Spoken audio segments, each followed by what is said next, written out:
Tim has the best weather to be enjoying a field of flowers. He is getting lessons at the Chicago Botanic Garden on their Spring in the Woods class. Hopefully he has his allergy medication on hand. What have you learned out there, though?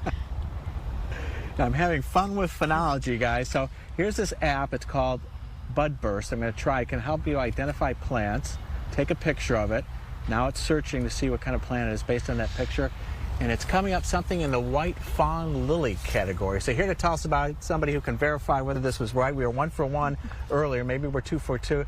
This is Dr. Kay Havens. Thanks for joining us today. So did we get it right? We did. A lot of people call this white trout lily, but that is the correct species there. One of our beautiful spring wildflowers here in McDonald Woods. So this is one of many plants we're looking forward to see when they bloom. And this all is part of that phenology word that I use to impress people that I don't know what it means. Can you tell me what it means? I can tell you what it means. It means the timing of life cycle events. And for plants, that means when do they put out their first leaf, when do they bloom, when do they fruit, and when do they change color in the fall. So this app is kind of like a community science project. You're encouraging people to then come out to the woods to use this. You can use it, I guess, anywhere, right? Yep. And so this is one example of a plant. What are some of the other plants that you'll see here in the McDonald's Woods portion of the Botanic Garden? Right now we have not only the trout lily, but we have Dutchman's breeches and bloodroot and bluebells and a lot of beautiful spring ephemerals blooming here.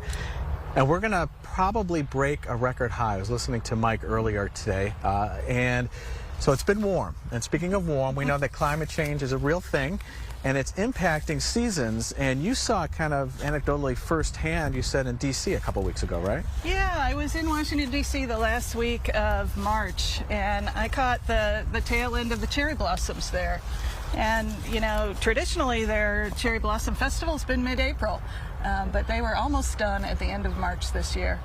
Modeling shows that by the end of the century, we might have to have that festival in late February. Oh, wow. So, and I know it varies from year to year. Yep. Where are we this year in terms of the signs of spring you're seeing? So here in Chicago, we were tracking quite a bit early in February. We saw some of our earliest flowers, like skunk cabbage, come up 2 to 3 weeks early. But that cool March set us back a little bit, and now we're, you know, a few days to maybe a week ahead of normal. Okay, so this weekend you've got a class called Spring in the Woods on Sunday. Tell me about that for people that might be interested. Yeah, that's a hike through McDonald Woods here. You can come out, you can enjoy the beautiful spring wildflowers, you can learn about bud burst and how to make observations, how to contribute to climate science research. Awesome. I'd like to contribute to that for sure. So that's coming up this Sunday. You can go to chicagobotanic.org to find out more about it. She's going to stay with me to help me get out of the woods because I tend to get a little scared in these woods. I lose my sense of direction. But hopefully you'll see me back tomorrow, guys. Back to you. If we don't, we'll put in a call. All right. Thank you, Tim.